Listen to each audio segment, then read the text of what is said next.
E aí, gente, vamos lá falar sobre eles, né? Sobre a Acolyte. Depois do quarto episódio, que não foi nada legal, o quinto episódio praticamente é o quarto episódio, só que a segunda metade dele. Pra série, isso é normal, essa decisão que eles tomaram, mas enfim. No meu caso, é que eu não tenho tema nenhum pra falar sobre esse episódio, porque é um episódio muito explícito, então não tem como eu fazer um texto de análise, né? Como eu geralmente faço, fiz nessa temporada já. Ao mesmo tempo, eu não vejo a série com nenhum apreço técnico, então não tenho como eu fazer o raio-x, que eu também já fiz nessa temporada e também, olhando, não acho que deu muito certo. Eu vou fazer esse novo estilo, que é o cena a cena, tô com um episódio aqui, a gente vai passando cena a cena como se nós estivéssemos assistindo juntos, tá? Assim eu entrego o conteúdo de Acolyte, que eu realmente, eu confesso, eu tô muito desanimado com a série no geral, mas eu não desrespeito vocês em, tipo, deixar conteúdo no ar, sobrando, sem analisar, sem falar, sem nada. Já fiz isso algumas vezes, mas não gosto de fazer isso, então vamos ver se esse modelo cena a cena resolve. Antes, se inscreve no canal, deixa o like e também deixa seu comentário, que eu quero saber o que você tá achando, fora esses burburinhos que falam essas besteiras de lacração, não sei o quê. O que você tá achando da série no geral, né? De um ponto de vista mais de fã, inclusive. O que você tem sentido com esses personagens? Eu tô tentando encontrar algum assunto aqui, mas tá muito difícil. O único episódio que me permitiu mais ou menos foi o terceiro, e olhe lá. O quarto desfaz isso, né? Eu já mostrei ali com argumentos, escrevendo um texto. Serviu de muito pouco, porque as pessoas acharam um texto muito pobre, muita gente achou um texto muito pobre, sendo que eu tava definindo a partir do roteiro mesmo, a partir do que tava em cena, não tava criando nada. Deixa eu parar de besteira, comenta aí embaixo, me diz o que é que você acha, vamos lá.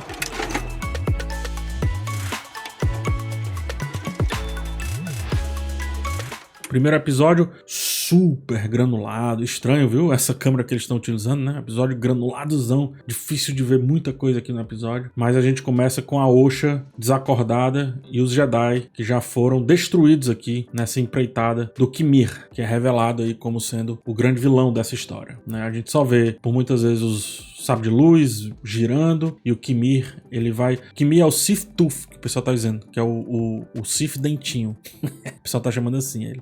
Mas enfim, o Qimir vai lá, se revela e eles ficam lutando, a Osha tá ali no meio daquela confusão como um todo, né? O Iord, que usa mais o seu sabre de luz como uma lanterna, vocês vão ver nesse episódio, do que qualquer outra coisa, e um monte de Jedi irrelevante que morre nessa disputa, inclusive com o sabre de luz falhando, né? Isso é canônico, tá? Se lança o sabre de luz falhar diante do metal que tem ali, isso é canônico. Eu achei muito estranho esses bracinhos de fora do Qimir aqui, achei muito estranho, não gosto não. Mas besteira. Aqui é legal, ó, ele se mostrando a partir da iluminação do sabre, né? Isso aqui funciona bem pra mim. O Iord lutando mais um pouco e ela dá um tiro e nada surte. É bacana essa parte aqui do episódio. Mas o Iord, ele diz fuja, saia fora, como se ela não soubesse disso. Tem uma parada que eu acho mó paia, que ela passou bem uns 10 minutos aqui só olhando, né? Sendo que ela já tinha visto a irmã ali. Por que ela não vai agir? Mas beleza, decisões. Aí ela pega o sabre de luz e finalmente vai pra batalha. Cara, o Jedi dentinho, o Sith dentinho, ele pode senti-la, né? Então faz nem sentido ela fugir tanto assim. Aqui é a melhor parte do episódio, tranquilamente a melhor parte, que é quando há o embate com o Sol. Eu acho muito arriscado esse negócio de jogar o sabre de luz, de arremessar o sabre de luz, eu realmente acho muito complicado. Se eu tivesse um sabre de luz, a última coisa que eu faria seria arremessar. Vai que o ser humano pega no meio do caminho, mas se eles acham isso legal, inclusive nas animações, que assim seja. Obviamente não vai destruir aqui o Sol nisso, né? E aí aparece o Iord novamente, servindo de absolutamente nada. Tanto que ele fala, pega a civil, ó, vai embora. Pega a civil. Ele estabelece isso aqui, né? Episódio de novo muito granulado, eles acho que eles filmaram aqui em cenário real, e aí as câmeras tinham pouca iluminação e realmente ficou muito, muito granulado, que é um erro de direção que eu acho terrível. Eu não gosto tanto assim dos trejeitos desse personagem, porque ele tenta ser expressivo mesmo com capacete, aí colocar essa boca que eu acho estranhíssima, mas não conta pra ninguém, e essa quebrada de cabeça que não foi estabelecida antes pelo Qimir também não me agrada tanto. Tem uma coisa que eles falam, né, o Sol vai pro combate e ele fala, você não me reconhece? Cara, aqui tem um assunto que pode ser bacana. Será que o Sol, ele sequestrou esse garoto? Sequestrou, que eu digo assim, tirou esse garoto da sua realidade e levou pra uma realidade cheia de regras e tudo, porque eu acho que a única coisa que vai justificar um diálogo mais à frente, diretamente pro Sol. Como se o Qimir conhecesse o Sol, conhecesse um pouco da realidade dele, conhecesse que dentro dele tem um pouco das trevas, que inclusive a gente vê aqui no episódio, né? Aqui nosso querido Iordes levando tudo como se fosse uma lanterna, e ela lembra ali das baratas, né? Os bichos ali, enfim, aqui a quebrada de cabeça que eu não curto, no Sif Dentinho. E aqui o diálogo, você não lembra de mim? Porque assim, se esse não lembra de mim for referente ao carinha lá do comércio no episódio passado, é estranho. Eu acharei estranho. Ao mesmo tempo, se ele realmente tá se referindo a isso, o sol esteve de frente pra ele. Ele não percebeu, porque ele fala assim, ó, eu tô usando esse capacete que é pra você não ler minhas ideias. Tá, mas o Kimir lá tava com as ideias a posto. Então o Jedi não conseguiu acessar, ou ele se fez tão bem de idiota que o Jedi nem... Tu tá entendendo como tem um furo aqui? Tem um furo. Vou reestruturar pra ver se fica claro. Por que você tá usando essa máscara, esse capacete, Magneto? Que é pro Xavier não ler a minha mente. Ou seja, estabelece que há essa possibilidade dos Jedi acessarem ali o íntimo daquele personagem. Só que antes o Jedi se encontrou com esse personagem e supostamente pôde acessar o íntimo dele. Ele não viu ali que tinha trevas naquele personagem, ou ele achou aquele personagem tão idiota que dane-se. Se não explicar, é um furo. Aí começa o embate, como eu disse, a melhor parte do episódio tranquilamente, né? Aí quando eles começam a falar, eu acho que muita coisa se complica, sabe? Você tá empunhando uma arma Jedi, sim,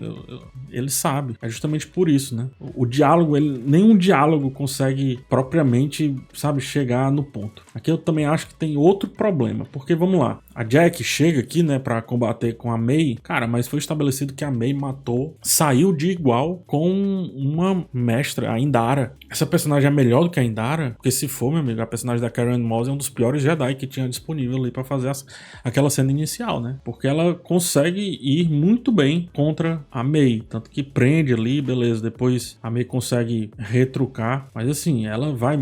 Isso aqui também é tosco, né? Se você atinge com essa faquinha num fio que tá do lado, joga logo na mulher, pô. Joga logo nela. As faísquinhas ali, ó. Eita, CGIzão.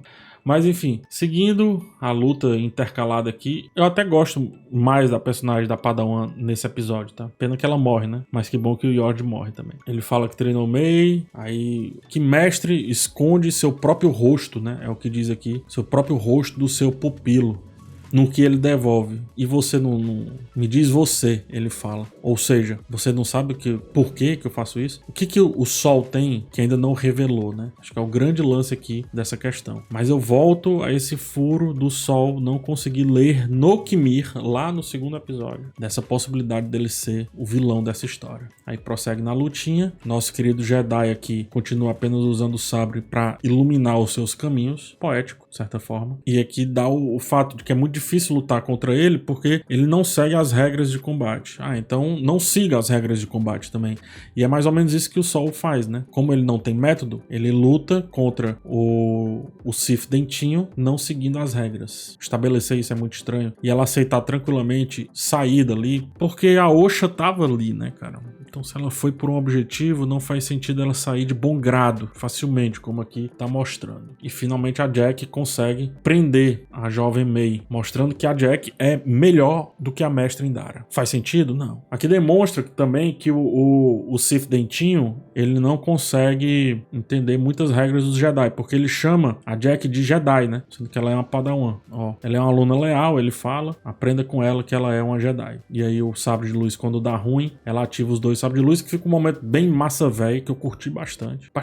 E aí a personagem, quando se revela, morre, né? Que decisão estranha. Ou seja, o foco é totalmente nas irmãs. É pra onde o episódio vai nos levar nos finalmente. E que bom que mata, de certa forma, porque isso é raro em Star Wars. Aí as baratas entram em cena, ou seja, o que foi estabelecido no episódio passado é utilizado aqui, né? E aí tem um embate dos dois. Ficou muito estranho essas mãozinhas pra fora, mas tudo bem. O sabre, mais uma vez, sendo utilizado aqui pra iluminar, mais do que qualquer coisa. Fala como ela foi fraca, etc. E ali ela entra no caminho de embate. Quando a Jack volta, os dois lutam juntos, né? E vai ter o acontecido derradeiro. Aí a Osha pede pra voltar, cara. Não era nunca pra ter aceitado ir. Nunca fez sentido ter aceitado ir. Porque se ela sabia que a May tava ali, não fazia sentido algum. No que a máscara é revelada, a gente vem com o Kimir, de Good Place. Ou seja, ele tem dois sabres. E ali é a morte, né? Ó, o momento da morte. Toma. 3 banhada segura, não tem como voltar. A Indará só levou uma faquinha no coração e morreu, então nesse cenário aí, 3 sabres de luz, ela morre pra ela e mais 3 gerações. Então sai de cena e é revelado aqui o grande vilão, que é o Qimir. Tá, se você gostou, parabéns, cara. Eu queria muito gostar disso aqui. E nisso ele não consegue mais ler os pensamentos, como que é. Ele demonstra aqui que é um mundo sem regras e essas coisas todas, né? Ou seja, ele já teve o treinamento? Provavelmente sim. Mas por quem? Porque se não for pelo Sol, foi um dos outros ou foi outro Jedi que não está aí? Se sim, por que trazer todo esse drama e tal? Né? Eu não tenho nome, mas os Jedi, vocês me conhecem como Sith. Aí quebra um pouco da lore aqui, porque se realmente for definido como um Sith, então alguém estava mentindo nos Jedi, ou seja, os Jedi são hipócritas ou mentirosos, porque esconderam uma verdade até muito tempo, até sempre, né? Porque o próprio Yoda participa desse conchavo de esconder que houve um Sith antes do Palpatine, porque senão desfaz o que foi escrito lá no episódio 1, 2, 3. Faz sentido o que eu tô falando? Quando ele pergunta o que quer, ele diz que quer a liberdade de exercer o poder dele, né? E diz que quer um acólito, um pupilo. Eu acho um texto assim mal escrito de 1000 maneiras, porque é uma maneira de pegar a série e fazer sentido num texto forçado. Por que você quer um acólito? Para exercer o seu poder para além de você mesmo, mas será que você está perfeitamente entendido? A força ela é tão fácil assim de ser manipulada que esse sujeito, supostamente sem o treinamento Jedi, pode utilizá-la a bel prazer? Ou de fato tem algo no passado que não foi revelado? É tudo isso muito confuso, né? E aqui mostra o apreço do Sol para com a May, porque quem tá a perigo aqui nessa cena é a May. E aí o Yord também morre, também é dado o fim dele, pelo menos eu entendi isso. Não sei se ele vai morrer mesmo. Cara, aí é quando o episódio ele começa a degringolar de novo, porque depois dessa guerra, né, que, enfim, é até estranho esse sabre saindo de dentro, mas o que eu quero dizer, cara, que é essa ideia da luz aqui, deixa eu procurar. Esse texto é terrível, né? Se você nunca seguir as regras, nunca vai ter que quebrá-las, não diga. Então ele nunca seguiu as regras. O Sol, nesse momento, ele me parece um pouco Qui-Gon Jinn também, eu gosto disso, mas também não é nada demais, não. E aí vem a grande ideia de pregar nas costas dele. Ele é tão poderoso, mas ele não pode fazer assim com a força e jogar o objeto fora. E aí vem as baratas gigantes levando esse cidadão pra longe. É impressionante como o sujeito é forte demais, mas não consegue tirar um negócio que está nas suas costas. Parabéns aí pro texto. E por que ele disse aquilo? Eles desconversam e há um novo embate aqui entre os dois, entre as duas. Aí, meu amigo, quando termina a luta... Eu queria simplesmente ter parado aqui, porque, cara, absurdo. A solução... Primeiro, todo o diálogo dessa cena, você esqueceu de onde somos, invadiram o nosso lar, não sei o quê. O diálogo é todo ruim, coisa que o episódio passado já era terrível. Mas é a lutinha dela, sabe? Ela dando diálogo, uma segurando a outra. Tipo, eu vim aqui pra prender você. Sendo que você tava nesse instante fugindo, saindo fora dali. Não tinha nenhum apreço em relação a isso. Aí ela vira, fica segurando, eu que vou vencer você, não sei o quê. E aí quando adormece a outra, dizendo que ela nunca soube utilizar a força, nunca soube se defender, vem a pior solução do roteiro de todas, que é tomar o espaço, né? Ela corta os cabelos e agora com o seu sabre amarelinho, ela toma o espaço da outra. Então, é muito Ruth e Raquel em Mulheres de Areia. Só esqueceram de um detalhe, o Sol não consegue ver a tatuagem na testa dela, é isso, o todo poderoso, o mestre Sol. Não consegue ver o diacho de uma tatuagem, não, porque o cabelo tá na frente. Jedi, né? Tão facilmente enganáveis. Eu tô vendo daqui, cara. Daqui eu tô vendo. Você não tá vendo? Mas enfim, eles vão aí pra solução realmente Ruth e Raquel, onde a Ruth, ela pega o espaço da Raquel. Pelo menos o bichinho entendeu que não é a Osha, né? Ou será que o Sol tá permitindo isso acontecer? Pra que treine a May? Mas se tá permitindo isso acontecer, então ele tá permitindo que a Osha fique com o Qimir ou o Sith Dentinho?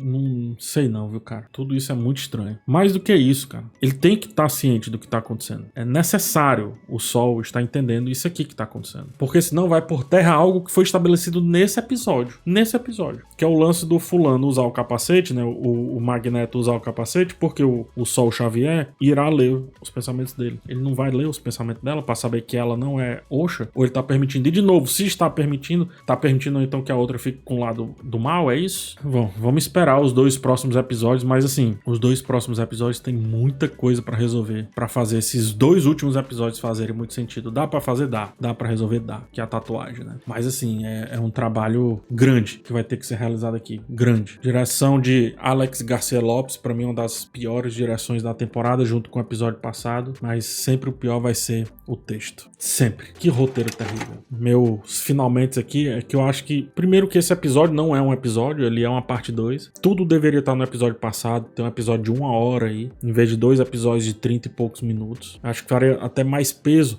Por mais que as decisões passadas, assim, a ideia é boa, a execução, todas as execuções são ruins. Todas as execuções são pueris, são infantis demais. Eu fico brincando com relação à novela, né? Tem até um Reels que eu fiz comparando com a novela. Mas, cara, é só pra demonstrar o quão simples, batido, antiquado é todas as soluções baseadas em negócio de gêmeos e tudo mais. Eu acho que Cavaleiro Zodíaco, com relação a esse lance de gêmeos, faz melhor do que aqui essa série. É impressionante. Mas, enfim, o roteiro é pobre, mas as ideias não são de todo ruins. Elas são ruins, mas não de todo. Porque as ideias são boas, eles não conseguem desenhar, sabe? Parece um sujeito que, assim, tem tudo, pincel, tudo. E tem a ideia, eu vou desenhar uma super aeronave e tal, não sei o que, mas não consegue desenhar porque não tem essas habilidades. É mais ou menos assim que eu defino o acólito, acolyte ou a acólita até agora. Me fala aí se vocês gostaram desse estilo mais despojado, cena a cena. Se vocês tiverem gostado, o episódio próximo, que é o 6. Não, faltam 3 episódios, eu tô zureta aqui. Se vocês tiverem gostado, o 6º episódio eu vou estar de viagem. Mas se vocês gostaram desse estilo aqui, eu consigo fazer, mesmo estando de viagem. Aí vocês me dizem se curtiram ou não. E se não curtiram, então espera que 3, 4 dias depois é que eu lanço o episódio 6. Então, ó, tira tudo que eu falei sobre os 2 próximos episódios e substitui por 3 próximos episódios, tá? Mas eu vou colocar a errata também no primeiro comentário. É isso. Comenta aí o que você achou desse episódio. Fizemos aqui meio que esse react, né? Esse cena a cena de Acólito, episódio 5. No mais, um forte abraço em vocês e tchau.